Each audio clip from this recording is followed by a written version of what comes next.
Hello बच्चों, स्वागत है आप सभी का आपके अपने YouTube channel Arvind Bidlan classes में। बच्चों, आज जो हमारी वीडियो है क्लास 7th की सोशल साइंस की बुक पर, जिसमें आज हम chapter number 3 climates of India यानी भारत की जलवायु को जो है बात करेंगे।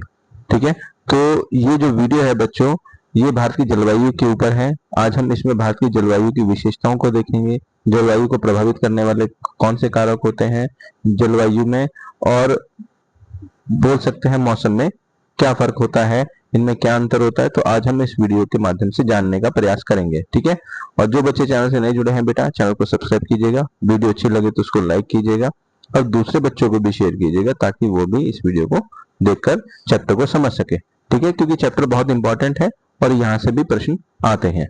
ठीक है, तो चलिए शुरू करते हैं अपने वीडियो को। क्लाइमेट्स ऑफ इंडिया यानी कि भारत की जलवायु। तो सबसे पहले वेदर, सीजन और क्लाइमेट के इंट्रोडक्शन को देखते हैं। ठीक है, तो यहाँ पर एक छोटी सी पिक्चर है जिसमें आप अलग अलग वेदर को, अलग अलग क्लाइमेट को देख सकते हैं। यहाँ पे सब में अलग अलग वेदर और क्लाइमेट है। ठीक है, तो इस पिक्चर के माध्यम से आप देख सकते हैं। तो चलिए देखते हैं। फर्स्ट लाइन में देखिए, जैसे India has great variety of climates because of its vast size, mountains, deserts, plateaus and the long coastal line. ठीक, अगर हम इसे हिंदी में देखें तो भारत क्या है, एक विशाल देश है। यहाँ पर्वत, मैदान, मरुस्थल, पठार, समुद्री तट के होने के कारण विभिन्न प्रकार की जलवायु है पाई जाती है। ठीक है, तो भारत में एक विशाल देश है जहाँ पर अलग अलग विभिन्न विभिन्न प्रकार की जलवायु पाई जाती है, क्योंकि भारत में पर्वत है, मैदान है, मरुस्थल है, पठार है और समुद्र तट है। ठीक, चलिए अब आगे देखिए इंपॉर्टेंट पॉइंट्स में। India is a land of climate diversity, climate effects agriculture, lifestyle, food, clothing and festival. बिल्कुल सही बात, क्योंकि इंडिया जो है वो लैंड जो है, इंडिया का जो लैंड है उसमें काफी सारी डाइवर्सिटी है, क्लाइमेट डाइवर्सिटीज है। और अगर हम बात करता हूँ क्लाइमेट किसको इफेक्ट करता है, क्लाइमेट एग्रीकल्चर को प्रभावित करता है, लाइफस्टाइल को प्रभावित करता है, फूड को, क्लोथिंग को और फेस्टिवल को, इन सबको प्रभावित करता है क्या, क्लाइमेट। ठीक, तो आगे अगर हम बात करते हैं वेदर, सीजन, क्लाइमेट। ठीक है, तो सबसे पहले अगर हम वेदर की बात करते हैं तो देखिए वेदर में क्या है, weather is a condition of atmosphere at the particular place for a short period of time. यानी कि मौसम किसी स्थान के वायुमंडल की आपातकालीन स्थिति है। ठीक है, तो मौसम क्या होता है, ये वायुमंडल की आपातकालीन स्थिति होता है थोड़े समय के लिए। ठीक है, तो देखिए अगर यहाँ पर हम बात करते हैं एग्जाम्पल्स मौसम की, जैसे धूप निकलना हो गया, बारिश का होना हो गया, तेज हवा का चलना हो गया, बादलों का होना, गर्म और ठंडाई जितनी भी है, ये सब के सब क्या है, ये सब के सब क्लाइमेट के, या बोल सकते हैं वेदर के जो है ये एग्जांपल्स हैं। ठीक है, चलिए अब इंपॉर्टेंट पॉइंट की बात करते हैं यहाँ पर। तो देखिए वेदर चेंज एवरी आवर्स और एवरी डे, मतलब मौसम जो है ये हर दिन और हर घंटे बदल सकता है। आज मौसम कुछ और है, लेकिन 2 घंटे बाद मौसम कुछ और होगा। तो मौसम क्या है, बदलता रहता है। धूप, हवा, बादल, गर्म, ठंडा, ये लगातार बदलता रहता है, तो हम कहते हैं कि मौसम बदल रहा है। ठीक, चलिए आगे अगर हम बात करते हैं क्लाइमेट की यानी जलवायु की। देखिए climate is average weather conditions of a place over a long period about 30 years और मोर। तो जलवायु किसी स्थान के 30 वर्ष या उससे अधिक समय के औसत मौसम का स्वरूप है। ठीक है, तो जलवायु क्या है, किसी भी स्थान के 30 वर्ष या उससे अधिक समय के औसम जो औसत मौसम है उसका स्वरूप है। ठीक, तो क्लाइमेट की आगे अगर हम बात करते हैं, क्लाइमेट चेंज वेरी स्लो, और जलवायु में परिवर्तन बहुत धीरे धीरे होता है। ठीक है, लेकिन अगर हम वेदर की बात करते हैं तो वेदर में जल्दी जल्दी से परिवर्तन होता है। ठीक, आगे अगर हम बात करते हैं फैक्टर डिटरमिनिंग द क्लाइमेट, ने जलवायु को निर्धारित करने वाले कारक कौन से हैं, तो सबसे पहले आ जाता है क्या, यहाँ पर आता है लैटिट्यूड यानी अक्षांश। तो लैटिट्यूड की अगर हम बात करते हैं तो देखिए मीनिंग क्या है लैटिट्यूड का, latitude is a distance of a place from equator, मतलब अक्षांश किसी भी स्थान की भूमध्य रेखा से दूरी दर्शाता है। ठीक है, तो अक्षांश क्या है, ये भूमध्य रेखा से दूरी को दर्शाता है। ठीक है, तो यहाँ पर देखिए क्लाइमेट को अगर हम effect determine the climate, climate को प्रभावित करने वाले कारक में जैसे लैटिट्यूड यानी अक्षांश हो गया, दूसरा एल्टीट्यूड यानी ऊंचाई हो गई है, प्रॉक्सिमिटी टू सी यानी समुद्र से दूरी हो गई है, विंड्स पाउंड और टोपोग्राफी स्थलाकृति हो गई है। ठीक है, तो यहाँ पे लैटिट्यूड हमने जाना। ठीक, अब आगे देखते हैं क्या कहते हैं। देखिए आगे क्या कहते हैं, latitude is the distance of place from the equator, मतलब अक्षांश के किसी स्थान की भूमध्य रेखा से दूरी दर्शाता है। एक्सप्लेनेशन क्या है, place near the equator receive direct vertical rays of sun, यानी भूमध्य रेखा के पास सूर्य की किरणें सीधी पड़ती है। ठीक है, चलिए आगे देखते हैं, कहता है direct rays concentrate heat on the small area, सीधी किरणें कम क्षेत्र में अधिक ऊष्मा देती है। Place near the poles receiving the slanting rays, ध्रुवों पर सूर्य की किरणें जो है वो तिरछी पड़ती है। Slanting rays separate over the large number and pass through more atmosphere, तिरछी किरणें बड़े क्षेत्र में फैलती हैं और अधिक वायुमंडल से गुजरती हैं।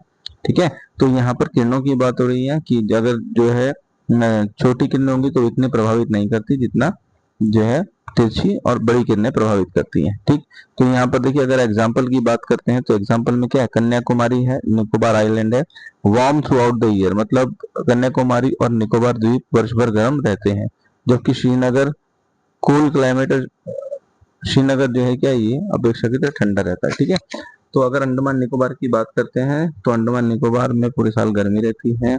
ठीक है, और श्रीनगर जो है ये कूल रहता है, यहाँ की जलवायु कूलर रहती है और ये क्या करते हैं अपेक्षाकृत ठंडी होती है। ठीक, आगे अगर इंपॉर्टेंट पॉइंट की बात करते हैं तो लैटिट्यूड ओवर हाई टेम्परेचर और हाई लैटिट्यूड लो टेम्परेचर, उच्च अक्षांश बराबर में कम तापमान और निम्न अक्षांश बराबर में अधिक तापमान। ठीक, चलिए आगे देखते हैं, आगे हम बात करते हैं एल्टीट्यूड यानी ऊंचाई की meaning. Altitude means the height of place above sea level, मतलब ऊंचाई समुद्र तल से किसी स्थान की ऊंचाई है। ठीक है, as a latitude increase temperature decrease, जैसे जैसे ऊंचाई बढ़ती है तापमान घटता है। ठीक, चलिए तो यहाँ पर देखिए अलग अलग फोटो है ना, इधर दार्जिलिंग है यहाँ पर ये, ठीक है, ये मन्नार है, शिमला है, ठीक है, इधर ये ऊटी है, ये जो है ये ऊटी है। तो अलग अलग जो है यहाँ पे पिक्स आप देख सकते हैं। तो अगर हम कारण पूछे रीजन क्या है, तो रीजन देखिए एयर बिकम थिनर, वायु दाब और वायु का घनत्व कम हो जाता है। ठीक है, earth heats the air from below, earth की सतह गर्म हो, पृथ्वी की सतह जो है हवा को गर्म करती है, इसलिए ऊंचाई पर हवा ठंडी रहती है ना। तो जितना पृथ्वी की सतह है वो हवा को क्या करती है गर्म करती है, लेकिन जैसे जैसे हवा ऊपर की ओर उठती है वो ठंडी हो जाती है। एग्जाम्पल देखिए अगर हम यहाँ बात करते हैं एग्जाम्पल की, तो जैसे यहाँ पर क्या है, ऊटी है, शिमला है, दार्जिलिंग है, मन्नार है, नैनीताल है, these these hill stations remain cool throughout the year, ये पर्वतीय स्थल पूरी वक्त जो है ठंडे रहते हैं। चलिए आगे बात करते हैं हम इंपॉर्टेंट पॉइंट्स की। देखिए इंपॉर्टेंट पॉइंट्स में क्या है, high latitude, altitude, lower temperature, hill station are cooler than plains, अधिक ऊंचाई कम तापमान। ठीक, आगे अगर हम बात करते हैं, देखिए यहाँ पे रीजन है, Ooty is a much higher altitude, मतलब ऊटी जो है अधिक ऊंचाई पर स्थित है। आगे तीसरा पॉइंट प्रॉक्सिमिटी ऑफ द सी, यानी समुद्र से निकटता। तो यहाँ पर देखिए आप देख पा रहे हैं sea the moderate and temperature, समुद्र तापमान को संतुलित रखता है। Heat wheats heat water heats and the cooler slowly, जल धीरे धीरे गर्म और ठंडा होता है। Land heats and cooler quickly, भूमि जल्दी गर्म और जल्दी ठंड की जो है ये हो जाती है। ठीक, आगे अगर हम बात करते हैं नेक्स्ट क्या क्या प्रभाव है इसके, तो देखिए नियर द सी, समुद्र के आसपास क्या प्रभाव पड़ता है, समर्स आर कूलर, ठीक है, विंटर आर माइल्डर।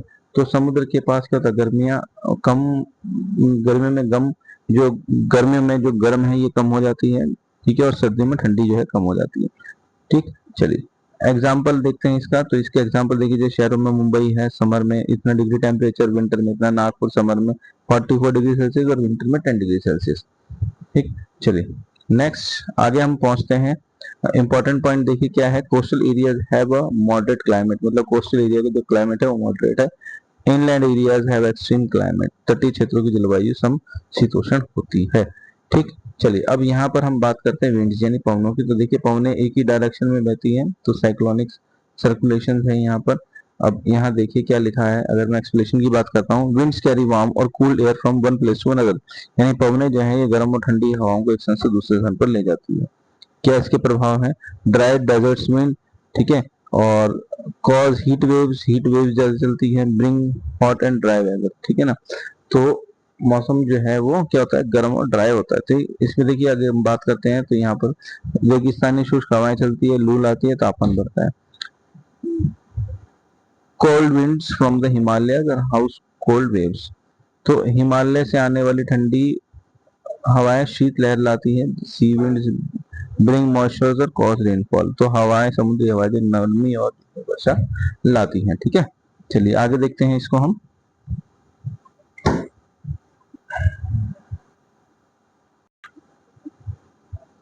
आगे हम बात करते हैं यहाँ पे टोपोग्राफी यानी स्थलाकृति की। तो आप यहाँ पर दो पिक्चर देख रहे हैं। तो पहली जो पिक्चर है ये अरावली हिल्स की है जो राजस्थान में है, इसका ज्यादातर भाग राजस्थान में है अरावली हिल्स का। और दूसरी जो है ये औद्योगिक क्षेत्र की है जो शहरों में लगे होते हैं। ठीक है, तो सबसे पहले हमें मतलब समझना है टोपोग्राफी क्या होता है। तो topography means the physical features of an area, मतलब स्थलाकृति किसी क्षेत्र की भौतिक बनावट को कहते हैं। तो क्षेत्र की भौतिक बनावट जो है वो स्थलाकृति कहलाती है। तो अगर हम एग्जाम्पल देखें तो पर्वत है, घाटियां हैं, पठार, मैदान, ये जितने भी हैं ये सब क्या है, सब स्थलाकृति के टोपोग्राफी के एग्जाम्पल है। ठीक, आगे देखिए क्या कहते हैं, Himalaya protect India from cold winds coming from central Asia, मतलब हिमालय जो पर्वत है ये भारत को ठंडी हवाओं से आने से, ठंडी हवाओं के भारत में प्रवेश करने से रोकता है। ठीक है, the Thar deserts allow hot and dry wind to separate, और थार मरुस्थल से गर्म और शुष्क हवाएं जो है वो फैलती है। ठीक, चलिए अब बात करते हैं हम वेदर और क्लाइमेट की। तो इनके बीच में क्या डिफरेंस है। तो देखिए वेदर क्या है, वेदर शॉर्ट टाइम के लिए होता है और क्लाइमेट लॉन्ग टाइम के लिए होती है। वेदर जो है मौसम ये चेंज होता है डेली, लेकिन क्लाइमेट जो है ये चेंज होते हैं बहुत स्लोली स्लोली। ठीक, आगे वेदर की अगर मैं बात करता हूँ तो ये टेम्पररी होता है, और क्लाइमेट जो है ये परमानेंट जो होता है पैटर्न होता है। ठीक, अगर इसकी एग्जाम्पल बात करते हैं तो इसमें देखिए एग्जाम्पल क्या है, रेन टुडे, और इसका एग्जाम्पल है राजस्थान इज हॉट।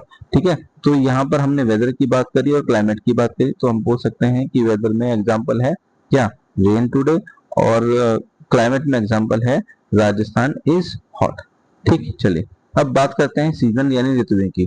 तो ऋतुएं यानी the earth revolves around the sun, therefore seasons occur every year, मतलब जो अर्थ है वो सूर्य के चारों चक्कर लगाती है, जिसकी वजह से ये जो ऋतुएं हैं ये बदलती रहती हैं। ठीक है, तो ये यहाँ पर लिखा हुआ है। ठीक, अब हम चार मेन सीजन कौन से तो उनकी बात करते हैं। जैसे स्प्रिंग क्या होता है, बसंत होता है। समर क्या होता है, ग्रीष्म होता है। मानसून वर्षा, ऑटमन शरद, और विंटर शीत। तो ये जितने भी हैं ये सब क्या है, ये सब सीजन है। ठीक है, ये सब सीजन है, अलग अलग महीनों में पाए जाते हैं। अब आगे अगर हम बात करते हैं इंडिया सिक्स सीजन, मतलब षड ऋतु में कौन सी है। देखिए जैसे अगर मैं बात करता हूँ संस्कृत, हिंदी और, ठीक है, और आगे है बसंत यानी स्प्रिंग, फिर इसके बाद है ग्रीष्म यानी समर, फिर इसके बाद वर्षा यानी रेनी, शरद यानी ऑटमन, और हेमंता यानी प्री विंटर, और शिशिर यानी विंटर। तो ये क्या है, ये कुछ जो है सीजन्स हैं इंडिया में। ठीक, अब इसके बाद भारत में अनेक त्योहार ऋतु से जुड़े हैं। तो इम्पोर्टेंस ऑफ सीजन, तो ऋतु का क्या महत्व होता है। देखिए सीजन का क्या महत्व है, जैसे क्रॉप्स का है, क्रॉप्स पक के तैयार हो जाती है, फूड हैबिटेट्स होते हैं, क्लोथ्स हैं, एनिमल्स हैं, प्लांट्स हैं, फेस्टिवल है, जितनी भी चीजें हैं ये सभी की सभी ऋतुओं के महत्व को बताती हैं। चलिए आगे, ऋतु प्रभावित करती है किसको, जैसे फसलें हैं, फसलें खराब हो जाती है, भोजन खराब हो जाता है, वस्त्र खराब हो जाते हैं, पशु, पौधे, त्योहार, ये जितने भी चीजें हैं इन सबको जो है ये ऋतुएं प्रभावित करती है। ठीक, चलिए आगे बात करते हैं हम, कहता है types of climates in India, Bharat की जलवायु के प्रकार। तो देखिए भारत की जलवायु के प्रकार, यहाँ पे देखिए कितना धुआं उठ रहा है। ठीक, चलिए अब इसकी जलवायु के, भारत की जलवायु के प्रकार। तो देखिए सबसे पहले है अल्पाइन जलवायु, है ना।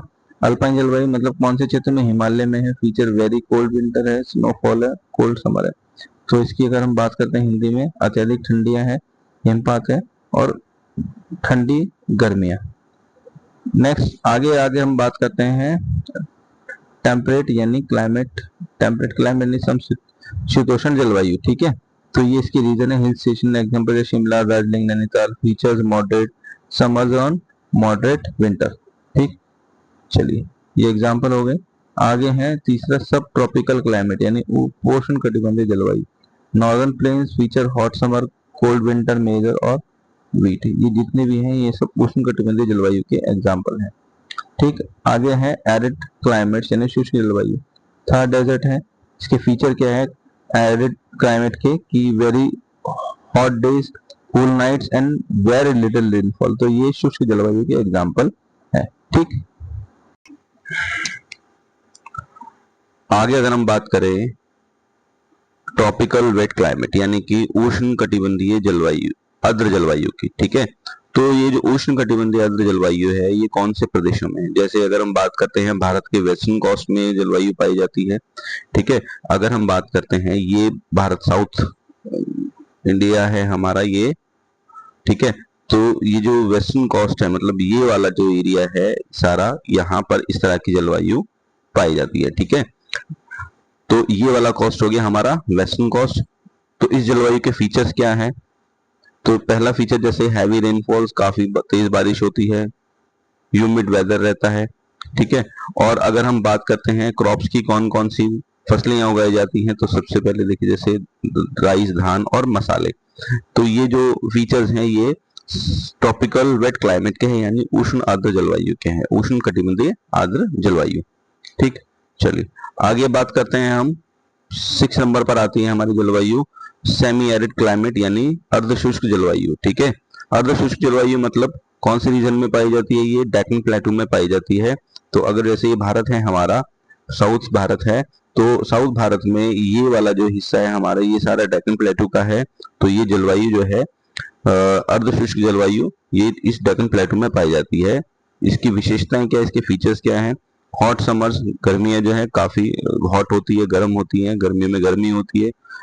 ठीक है, माइल्ड विंटर, माइल्ड विंटर मतलब थोड़ी थोड़ी विंटर्स में थोड़ी थोड़ी ठंड रहती है, और मॉडरेट रेनफॉल मतलब रेनफॉल जो है वो मॉडरेट होती है, ना ज्यादा कम ना ज्यादा तेज, मध्यम बारिश हो यहाँ पर होती है। ठीक है, चलिए नेक्स्ट आगे बात करते हैं हम। 7 नंबर पर आता है हमारा ट्रॉपिकल क्लाइमेट यानी उष्ण कटिबंधीय जलवायु।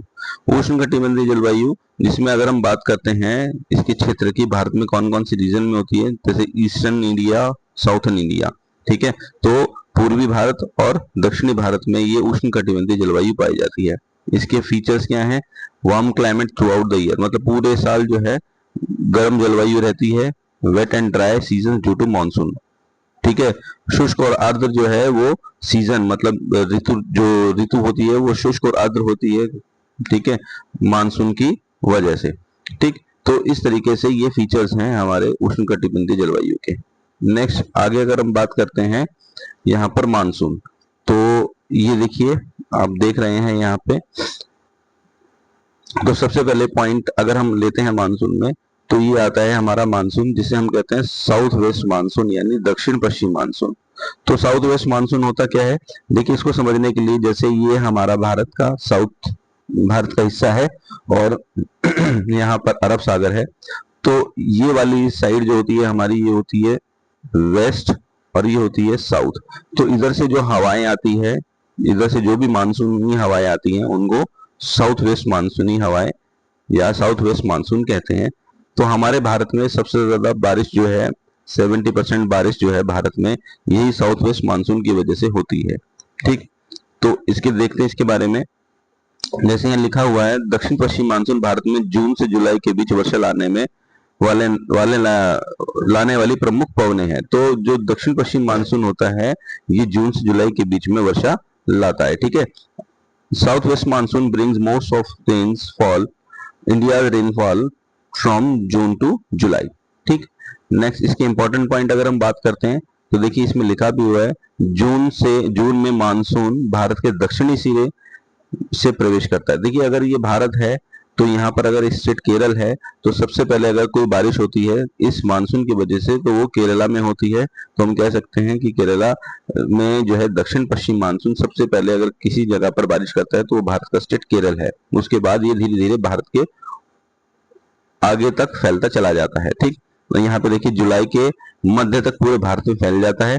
पश्चिमी घाट प्राकृतिक अवरोधों का कार्य करता है। ठीक है, तो पश्चिमी ढलानों पर अधिक वर्षा होती है और दक्कन का पठार कम वर्षा प्राप्त करता है। ठीक है, तो इसको ऐसे समझ सकते हैं, देखिए जैसे भी मैंने आपको बताया ये अगर हमारा भारत है ये हमारा वेस्टर्न घाट है तो यहाँ से जब हवाएं चलती है तो हवाएं इस घाट से टकराती है, जिसकी वजह से इस सारे एरिया में बारिश हो जाती है। और अगर ये डेक्कन प्लेटू वाला हिस्सा है तो यहाँ पर क्योंकि बारिश इस सारे एरिया में होती है, जिसकी वजह से डेक्कन प्लेटू में बारिश जो है नहीं हो पाती और ये कम वर्षा वाला क्षेत्र रह जाता है।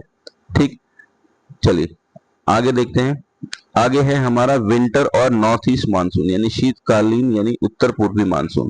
ठीक है, ये उत्तर पूर्वी मानसून सर्दियों में जो भी मानसून सर्दियों में जो भी बारिश होती है उसे उत्तर पूर्वी मानसून कहते हैं। जैसे दिल्ली में बारिश जो होती है वो उत्तर पूर्वी मानसून की वजह से होती है, जो जनवरी और फरवरी में होती है।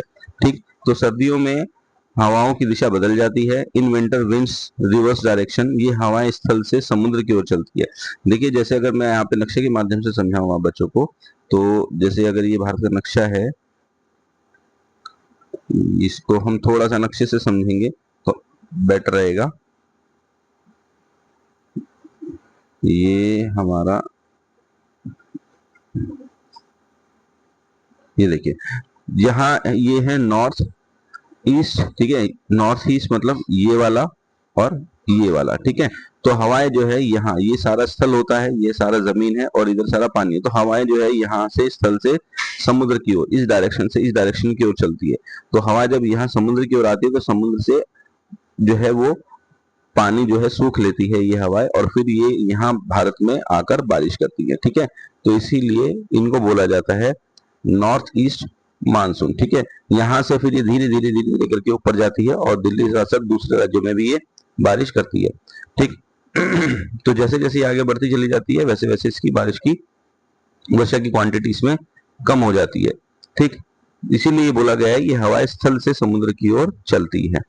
ठीक है, चलिए आगे देखते हैं। यहाँ देखिए बंगाल की खाड़ी से नमी लेकर दक्षिण पूर्व भारत में वर्षा करती है। देखिए यहाँ से सबसे पहले जैसे अगर ये यहाँ से चलती है, ये बंगाली खाड़ी से ये लेती है नमी, और इधर की तरफ यहाँ पर एक हमारा स्टेट पड़ता है जिसे हम बोलते हैं तमिलनाडु। तो जो उत्तर पूर्वी मानसून है ये सबसे पहले तमिलनाडु के कोरोमंडल तट पे बारिश करता है। ठीक है, जैसे दक्षिण पश्चिम मानसून केरला में बारिश करता है, वैसे दक्षिण जो ये नॉर्थ ईस्ट मानसून है ये दक्षिण पूर्वी भारत में, मतलब कि भारत के तमिलनाडु कोस्ट पे, कोरोमंडल कोस्ट पे सबसे पहले बारिश करता है। ठीक, चलिए आगे बात करते हैं इंपॉर्टेंट पॉइंट्स की। तो यहाँ पे देखिए summer monsoon south west monsoon कहलाता है, मतलब गर्मियों में जो मानसून होता है उसे हम साउथ वेस्ट मानसून कहते हैं, और विंटर मानसून को हम नॉर्थ ईस्ट मानसून कहते हैं। मतलब समर मानसून जो होता है बच्चों, ये केरला में बारिश करता है, सबसे पहले केरला में बारिश होती है, और विंटर मानसून की सबसे पहले कोरोमंडल तट, कोरोमंडल तट, कोरोमंडल तट यानी टीएन तमिलनाडु में बारिश करता है। ठीक है, चलिए आगे देखिए यहाँ पे लिखा हुआ है मासिन राम मेघालय। मेघालय भारत का एक स्टेट है जहां पर एक जगह है मासिन राम, है ना, मासिन राम। तो मासिन राम जो है ये विश्व में सबसे अधिक औसत वर्षा यहीं होती है, मतलब पूरी विश्व में सबसे ज्यादा बारिश अगर कहीं होती है तो वो मासिन राम है। ठीक है, तो इसकी एवरेज रेनफॉल देखिए 11,000 से मापी गई है। ठीक है, तो बहुत ज्यादा बारिश होती है यहाँ पर मासिन राम में, जो कि भारत के मेघालय में, और पूरी दुनिया में सबसे ज्यादा बारिश वाला एरिया भारत का मासिन राम है। आगे मानसून एंड म्यूजिक। तो मानसून ने भारतीय शास्त्रीय संगीत को भी प्रभावित किया है, बिल्कुल ठीक बात है। Monsoon inspired the classic music, example जैसे मेघ मल्हार और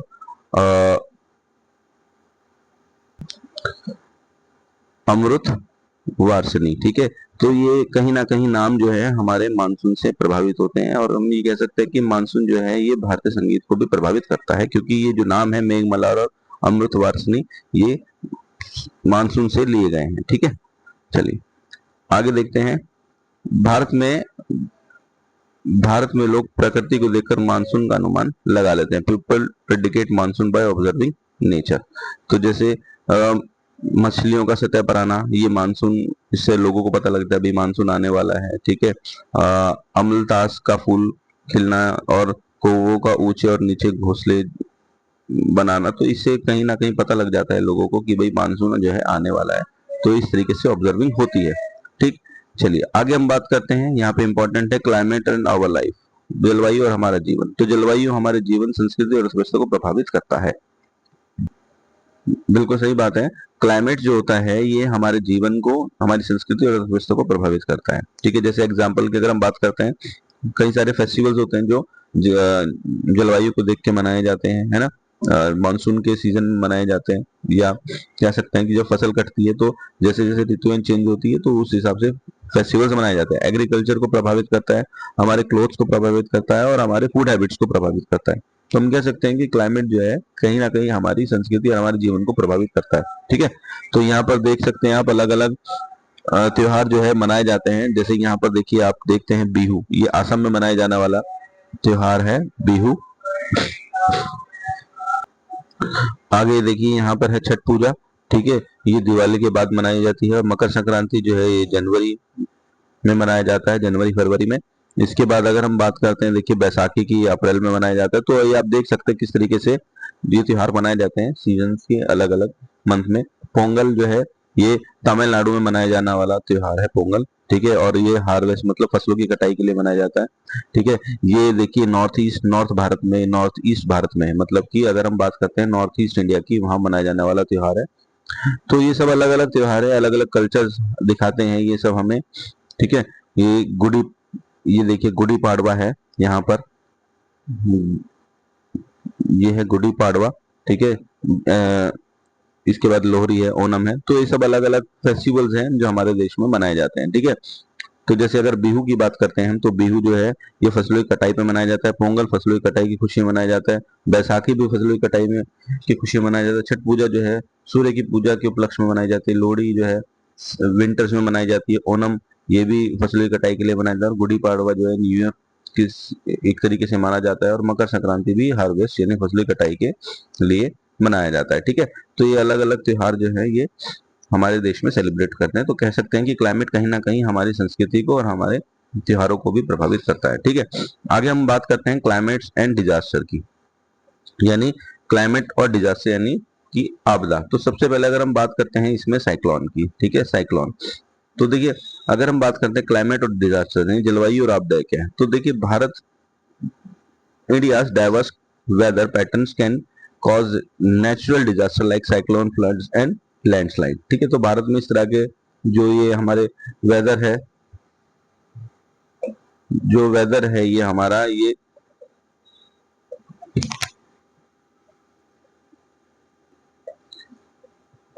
तो ये जो आपदाएं हैं जो हमारा क्लाइमेट है, ठीक है, ये कहीं ना कहीं जलवायु जो है और आपदाएं एक दूसरे से रिलेटेड हैं। ठीक है, तो जैसे अभी मैंने आपको बताया कि भारत में जो ये मौसम है, विविध तरह के जो मौसमी पैटर्न है, ये चक्रवात, बाढ़ और भूस्खलन जैसी प्राकृतिक आपदाओं के कारण बनते हैं।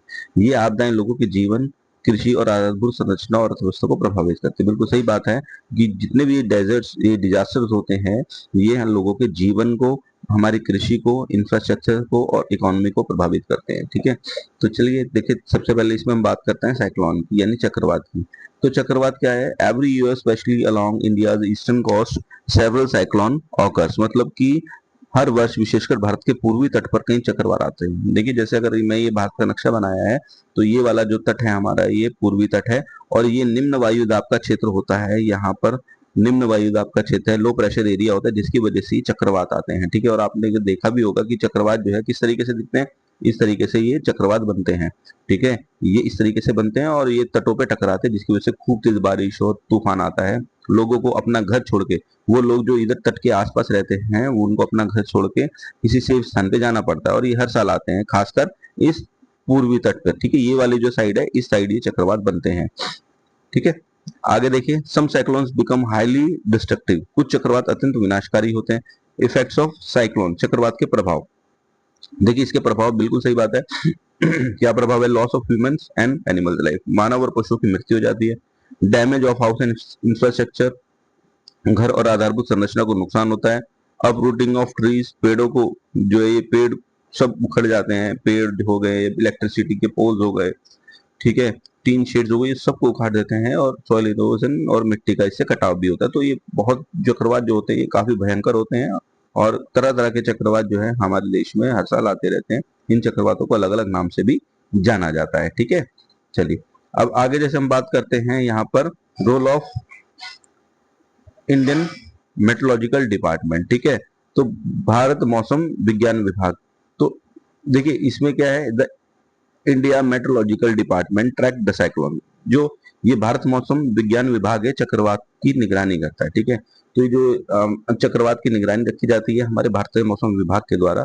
और अगर कभी लगता है कि भाई चक्रवात आने वाला और इस टाइम को चक्रवात भारत के तट पर आएगा, तो पहले ही लोगों को सूचना देकर वहां से जगह खाली करा ली जाती है। ठीक है, it provide the information about the formation and movement and intensity and landfall. ठीक है, तो चक्रवात के निर्माण, दिशा, तीव्रता और तट से टकराने की जानकारी देता है ये हमारा भारतीय मौसम विज्ञान विभाग। ठीक है, तो ये देखिए इसका लोगो है मौसम विभाग का। ठीक, यहाँ पे लिखा हुआ है आपदा सदैव सेवा सदैव। ठीक है, चलिए आगे देखिए, NDRF is specially train to response to natural and human made disaster. तो एनडीआरएफ नेचुरल डिजास्टर रिलीफ जो फोर्स होती है, ये प्राकृतिक और मानव निर्मित आपदाओं से निपटने के लिए विशेष रूप से प्रशिक्षित बल होता है। जब कभी भी देश में किसी तरह की कोई आपदा आ जाती है तो एनडीआरएफ की टीम जो होती है ये लोगों की हेल्प करती है। ठीक है, natural disaster relief force. NDRF battalions are located 12 different places in India. भारत के 12 विभिन्न स्थानों पर ये स्थित होती है। NDRF plays important role in rescue and evacuations during the cyclone, floods and landslide. ठीक है, तो एनडीआरएफ जो होती है ये बहुत से लोगों की जान बचाने में, इवैक्यूएशन जगह से लोग मतलब जगह से जो आपदा वाली जगह से वहां से लोगों को निकालने में हेल्प करती है। ठीक है, और ये यहाँ पर जो है ये एनडीआरएफ का ही साइन है। ठीक है, ये एनडीआरएफ का साइन है, आपदा सदैव सेवा सदैव। तो ये एनडीआरएफ का स्लोगन है बच्चों। ठीक, चलिए आगे देखिए। अब आगे अगर मैं बात करता हूं यहाँ पर साइक्लोन की, फॉर्मेशन ऑफ साइक्लोन, साइक्लोन का निर्माण, चक्रवात का निर्माण कैसे होता है। देखिए जैसे मैंने बताया कि यहाँ पर the atmospheric pressure over the sea become lower than the surrounding areas, मतलब समुद्र के ऊपर वायु दाब आसपास के क्षेत्रों की तुलना में कम हो जाता है। मैंने पहले बताया था कि जहां पर निम्न वायु दाब का क्षेत्र होता है वहीं पे ये चक्रवात बनते हैं। तो समुद्र में जब भी निम्न वायु दाब का क्षेत्र होता है तो वहां ही चक्रवात बनते हैं। आसपास की हवा निम्न वायु दाब वाले क्षेत्र की ओर तेजी से बढ़ती है। ठीक है, next, moist air from the sea bring the cloud and rainfall. समुद्र में आने वाली नम हवा बादल और वर्षा लाती है। When the low pressure system becomes stronger, the wind speeds increase and cyclone develop. निम्न दाब वाली अधिक शक्तिशाली हो जाती है जब निम्न दाब जो है प्रणाली अधिक शक्तिशाली होती है और हवा की गति बढ़ जाती है तो चक्रवात बढ़ते हैं। ठीक है, नेक्स्ट, बादल चक्रवात के केंद्र की ओर घूमते हैं। तो देखिए इस तरीके से चक्रवात बनते हैं, ये बनता चला जाता है और काफी तेज हो जाता है। ये इसकी जो तीव्रता होती है, इसकी जो गति होती है बहुत तेज हो जाती है। और ये जो चक्रवात का ये जो हिस्सा है, ये बीच वाला, ये कहलाता है चक्रवात की आंख। यहाँ का मौसम बिल्कुल शांत रहता है, किसी तरह से कुछ पता नहीं चलता है, बादल जो है कोई भी क्लाउड नहीं होता और बिल्कुल शांत रहता है। आसपास काफी जो है चक्रवात उत्पात मचाते हैं। ठीक है, तो ये देखिए यहाँ पर इसको बोलते हैं चक्रवात की आग। यहाँ पर बिल्कुल जो है मौसम शांत रहेगा, बादल साफ रहते हैं, किसी तरह से कोई भी तूफान नहीं होता। देखिए यहाँ लिखा हुआ है, चक्रवात का शांत और बादल रहित केंद्र चक्रवात की आंख, आई ऑफ साइक्लोन कहलाता है। ठीक है, चलिए अब यहाँ पर आता है अगला हमारा बाढ़। बाढ़ क्या है, ये भी एक तरीके की प्राकृतिक आपदा है बच्चों। तो ये देखिए अलग अलग यहाँ पर मैंने दिखा रखा है, ये देखिए बाढ़ का चित्र। ठीक, हमारे देश में हर साल बाढ़ आती है। जब पानी सामान्य भूमि पर फैल जाता है तो उसे बाढ़ कहते हैं। The floods occur when the water overflow on to the normal dry land. ठीक है, कारण क्या है बाढ़ के, जैसे हैवी रेनफॉल होता है, रिवर्स ओवरफ्लो हो जाती है, लेक ओवरफ्लो हो जाती है, डैम टूट जाते हैं। तो ये जितने भी चीजें हैं ये सब कारण है। तो आपको पता होना चाहिए कि बाढ़ के कारण क्या क्या होते हैं। जैसे बांध का कभी टूटना हो जाता है, या झील का ओवरफ्लो हो जाना, रिवर्स का ओवरफ्लो हो जाना, या भारी मात्रा में बारिश का होना। ठीक है, तो कुछ एरियाज हैं फ्लड्स के, जैसे उत्तर प्रदेश है, बिहार में तो कोसी नदी जो है, कोसी रिवर जो है ये बाढ़ लाती है, इसीलिए इसे बिहार का शोक कहा जाता है। शोक ऑफ बिहार, यानी कोसी नदी जो है ये हर साल बिहार में इसकी वजह से बाढ़ आती है। ठीक है, इसके अलावा केरला है, आंध्र प्रदेश है, आसाम में, जितने भी स्टेट्स हैं यहाँ पर हर साल बाढ़ आती है। ठीक है, हिमालयन फ्लड्स, हिमालय में ग्लेशियर्स, झीलें फटने से भी बाढ़ आती है। बिल्कुल सही बात है, जब ग्लेशियर्स पिघलते हैं और झीलों में पानी भर जाता है, ओवरफ्लो हो जाता है, तो भी बाढ़ आती है। ठीक, जैसे कि अगर हम बात करते हैं floods occur due to the glaciers lake outburst, Uttarakhand disaster 2013, continue heavy rainfall, Kedarnath badly affected village destroyer, road bridges washed away around 6000 people dead. ये देखिए कब की बात है, उत्तराखंड डिजास्टर 2013 की बात है, जब ग्लेशियर्स की वजह से, जब ग्लेशियर्स फटा था तो उसका सारा का सारा पानी जो है नीचे की ओर आया था, जिसमें केदारनाथ जो मंदिर परिसर था वहां पे बहुत बड़ी संख्या में लोग जो है मारे गए थे। ठीक, चलिए आगे। अर्बन फ्लड, शहरी बाढ़ के कारण क्या है, पुअर ड्रेनेज होता है, एनक्रोचमेंट होती है, कंक्रीट रोड होती है, लेस वाटर एब्जॉर्प्शन होता है। मतलब कि शहरों में भी बाढ़ आती है जिसकी वजह से लोगों की जो है जीवन काफी प्रभावित होता है, और सबसे बड़ा कारण जो होता है पुअर ड्रेनेज होता है। ड्रेनेज सिस्टम जो है शहरों में कई बार काफी खराब होता है, जिसकी वजह से पानी जो है वो सही से निकल नहीं पाता और पूरा पानी जो है एरिया में फैल जाता है। आगे बात करते हैं हम लैंडस्लाइड की, भूस्खलन की। भूस्खलन जो है इसकी डेफिनेशन अगर हम बात करें तो चट्टानों, मिट्टी और मलबों का अचानक नीचे गिरना, यानी sudden movement of rock, soil and debris. तो जब जैसे मान लीजिए चट्टान है और इसका अचानक से नीचे इस तरीके से गिर जाना, जमीन पर आना, तो ये क्या कहलाता है, भूस्खलन कहलाता है। इसके पीछे कारण क्या होते हैं, इसकी कॉजेज क्या है, हैवी रेनफॉल, जब बहुत तेज बारिश होती है, या भूकंप आ जाता है, अर्थक्वेक आ जाती है, वॉल्केनिक एक्टिविटीज होती है, डिफोरेस्टेशन मतलब पेड़ों को जब हम लगातार काटते हैं तो इससे भी जो है भूस्खलन होता है। ठीक है, और अनप्लान कंस्ट्रक्शन, मतलब योजना, जब किसी तरह का कोई भी कंस्ट्रक्शन जो है वो योजनाबद्ध तरीके से नहीं होता तो भी इसे जो है भूस्खलन होता है। तो भारत के पहाड़ी एरिया में बहुत होता है ये भूस्खलन, और इसमें बहुत से लोगों की जान जाती है और जीवन जो है लोगों का प्रभावित होता है। तो जैसे अगर हम बात करते हैं कौन कौन से एरियाज में है, जैसे हिमाचल हो गया, उत्तराखंड हो गया, सिक्किम है, अरुणाचल प्रदेश और वेस्टर्न घाट है, जितने भी चीजें यहाँ पर नाम आपने पढ़े हैं ये सभी पहाड़ी इलाके हैं, यहाँ पर पहाड़ पाया जाता है और अक्सर भूस्खलन जो है ये पहाड़ी इलाकों में ही होता है। ठीक, आगे बात करते हैं हम फॉरेस्ट फायर की। आगे हम बात करते हैं फॉरेस्ट फायर यानी वन अग्नि की डेफिनेशन। जैसे जंगलों में तेजी से फैलने वाली अनियंत्रित आग, जब आग जंगलों में तेजी से फैलती है और अनियंत्रित हो जाती है, ठीक है ना। Uncontrol and fire spreading through the forest. जैसे कि कॉजेज, इसके पीछे कारण क्या है, ड्रॉट, सूखा हो गया, हाई टेम्परेचर हो गया, स्ट्रॉन्ग विंड्स हो गई, ह्यूमन ह्यूमन नेग्लेंसीज हो गई है ना। कई बार लोग जाते हैं ट्रैकिंग पे घूमने के लिए, एडवेंचर के लिए, वो जंगल में आग जला के उसको छोड़ देते हैं, जिसकी वजह से वो आग धीरे धीरे जंगल में लगकर और वो फैल जाती है। ठीक है, इसके इफेक्ट क्या होते हैं, इसके प्रभाव क्या होते हैं, लॉस ऑफ फॉरेस्ट, मतलब जंगल को काफी नुकसान होता है, वाइल्ड लाइफ डेथ, जंगली जानवर मर जाते हैं, एयर पॉल्यूशन होता है और इकोनॉमिक लॉस होती है, क्योंकि जब तक आग लगी रहती है, जब तक कोई भी जंगल में घूमने के लिए किसी का तरह की गतिविधि में इन्वॉल्व नहीं होता तो इकोनॉमिक लॉस भी होता है इससे, क्योंकि पेड़ों को काफी नुकसान हो जाता है, पेड़ जल जाते हैं। ठीक है, जंगली जानवर मारे जाते हैं। तो देखिए, ठीक है, तो आगे आता है क्लाइमेट चेंज यानी जलवायु परिवर्तन। ठीक, तो जलवायु परिवर्तन है क्या, देखिए यहाँ पर इस तरीके से आप देख रहे हैं, यहाँ पे देखिए पेड़ों को काटा जा रहा है, पेड़ों को काट कर किस तरीके से बड़ी बड़ी लकड़ियां आप जमीन पर गिरी हुई देख रहे हैं, है ना। और इधर दूसरी वाली पिक में आप देखिए इस तरीके से फैक्ट्रियों का धुआं जो है हमारे पर्यावरण में फैल रहा है। तो अगर मैं बात करता हूँ इसकी डेफिनेशन की, तो जलवायु क्लाइमेट चेंज क्या है, दीर्घकाल में जलवायु में दीर्घकालिक परिवर्तन, मतलब कि long term changes in climate. जब क्लाइमेट में बहुत लॉन्ग टर्म चेंजेस आते हैं, क्लाइमेट बदलता है काफी समय में, तो उसे हम क्या बोलते हैं, क्लाइमेट चेंज यानी जलवायु परिवर्तन बोलते हैं। ठीक, इसके पीछे कुछ कारण होते हैं, जैसे human cause, burning of fossil fuel, मतलब जब हम ज्यादा मात्रा में जैविक ईंधनों को जलाते हैं, डिफोरेस्टेशन, पेड़ों को काटते हैं, इंडस्ट्री से निकलने वाला जो धुआं होता है, पॉल्यूशन जो होता है, और एक्सेसिव कंजप्शन जो होता है, ये जितने भी कारण है ये सभी के सभी जो है ये सब हमारे क्लाइमेट चेंज के लिए रिस्पॉन्सिबल है। ठीक है, इसके बाद अगर हम बात करते हैं बच्चों green house effect. Green house effect carbon dioxide और अन्य गैसें जो पृथ्वी की गर्मी को रोकती है ना। तो कार्बन डाइऑक्साइड और अन्य गैस, जैसे मान लीजिए कि ये हमारी अर्थ है और यहाँ एक ऐसी लेयर बन गई है, तो अर्थ से निकलने वाली जो हीट है वो इस लेयर को तोड़ के बाहर नहीं जा पाती, बल्कि इसी लेयर से टकराकर वापस मुड़ जाती है और हमारी अर्थ के आसपास के वातावरण को गर्म करती है। तो इसे हम बोलते हैं ग्रीन हाउस इफेक्ट। ठीक है, और ग्रीन हाउस इफेक्ट में कार्बन डाइऑक्साइड तथा दूसरी गैसों का बहुत बड़ा योगदान होता है, जो हमारी अर्थ के टेम्परेचर को गर्म करती है, क्योंकि जितना ज्यादा अर्थ गर्म होगी उतना ही बड़े बड़े ये ग्लेशियर्स हैं ये पिघल जाएंगे। ठीक है, और इनका जो पानी है ये समुद्र में समा जाएगा और छोटे छोटे आइलैंड जो हैं ये सब डूब जाएंगे। ठीक, चलिए इसको देखते हैं।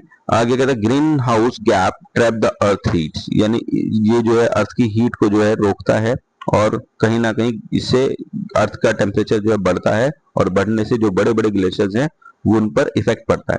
इससे ग्लोबल वार्मिंग कहते हैं इसको, बिल्कुल सही बात है, this leads to global warming, है ना। तो ग्रीन हाउस इफेक्ट को हम बोल सकते हैं ग्लोबल वार्मिंग। तो ये आज का एक, तो ग्रीन हाउस के बाद इफेक्ट के बाद हम बात करते हैं आप आगे क्लाइमेट चेंज इन इंडिया। ठीक है, भारत में क्लाइमेट चेंज की बात करते हैं। तो क्लाइमेट चेंज में देखिए हम क्या क्या देख सकते हैं, जैसे भारत का की अगर हम बात करते हैं भारत के क्लाइमेट चेंज की, तो राइजिंग द टेम्परेचर, टेम्परेचर अब धीरे धीरे बढ़ता है, शॉर्ट विंटर्स, सर्दियां छोटी हो गई हैं, एग्रीकल्चर प्रभावित हो रहे हैं, इंडस्ट्रीज इफेक्टेड हो रही है, और मोर एक्सटेंसिव वेदर, और वेदर भी जो है, मौसम जो है वो क्या हो रहा है, वो बहुत ज्यादा तीव्र हो रहा है, मतलब गर्म हो रहा है ना। तो ये सारी चीजें हमारे भारत में क्लाइमेट चेंज के दौरान चलती है। देखिए अगर हम बात करते हैं आगे एग्जाम्स रिलेटेड पॉइंट्स की यहाँ पर बच्चों, तो इसमें क्या है, देखिए यहाँ पे कुछ इंपॉर्टेंट पॉइंट्स हैं जो हमने ऊपर डिस्कस किए थे, तो हम उनको देख लेते हैं। जैसे यहाँ पर क्या कहता है, यहाँ कहता है south west monsoon start from southern India in June, southern India से जून में शुरू होता है। और मैंने आपको बताया था साउथर्न वेस्ट जो मानसून है इसे हम दक्षिण पश्चिम मानसून बोलते हैं, और इसकी बारिश सबसे पहले कौन से स्टेट में, केरला में होती है, सबसे पहले केरला में बारिश करता है, और गर्मियों के मौसम में ये बनता है। ठीक है, वेस्टर्न घाट रिसीव हैवी रेनफॉल, वेस्टर्न घाट मतलब पश्चिमी घाट में सबसे ज्यादा बारिश जो है इसके दौरान होती है। Winter monsoon is called north east monsoon, सर्दियों वाला जो मानसून होता है, विंटर मानसून होता है, उसे हम नॉर्थ ईस्ट मानसून कहते हैं। इसमें हवाएं स्थल से समुद्र की ओर चलती है, और बंगाली खाड़ी में जब ये हवाएं पहुंचती है तो वहां से नमी को लेकर ये कोरोमंडल तट पर तमिलनाडु की बारिश करती है। यानी कि विंटर मानसून में सबसे ज्यादा पहले अगर बारिश होती है तो कहाँ होती है, वो तमिलनाडु में होती है। आगे मासिन राम, आगे कहते हैं मासिन Ram receive the highest rainfall in world, मतलब सबसे ज्यादा दुनिया में अगर कहीं बारिश होती है तो मासिन राम में होती है। और मासिन राम कहाँ पर है, ये मेघालय में है, मेघालय, मेघालय भारत का एक राज्य है, पूर्वोत्तर राज्य है। ठीक है, floods are caused by heavy rainfalls and overflowing rivers, मतलब बाढ़ का सबसे बड़ा जो कारण होता है वो बहुत तेज बारिश होना है और ओवरफ्लो हो जाना रिवर्स का होता है। Landslides common in Himalaya and western Ghat region, जो लैंडस्लाइड है वो मुख्यतः हिमालय और वेस्टर्न घाट रीजन में देखी जाती है। ठीक है, आगे आगे कहता है forest fire occur due to the drought heat and human negligence, मतलब फॉरेस्ट वनों में जो आग लगने का जो कारण होता है वो सूखा होता है, हीट होता है, और मानव की जो है अनदेखी गतिविधियां होती हैं। ठीक है, आगे climate change mainly cause by the burning fossil fuel and deforestation, अगर जलवायु परिवर्तन होता है तो इसकी वजह सबसे बड़ा जो कारण है वो जैविक ईंधनों को जलाना है और पेड़ पौधों को काटना होता है।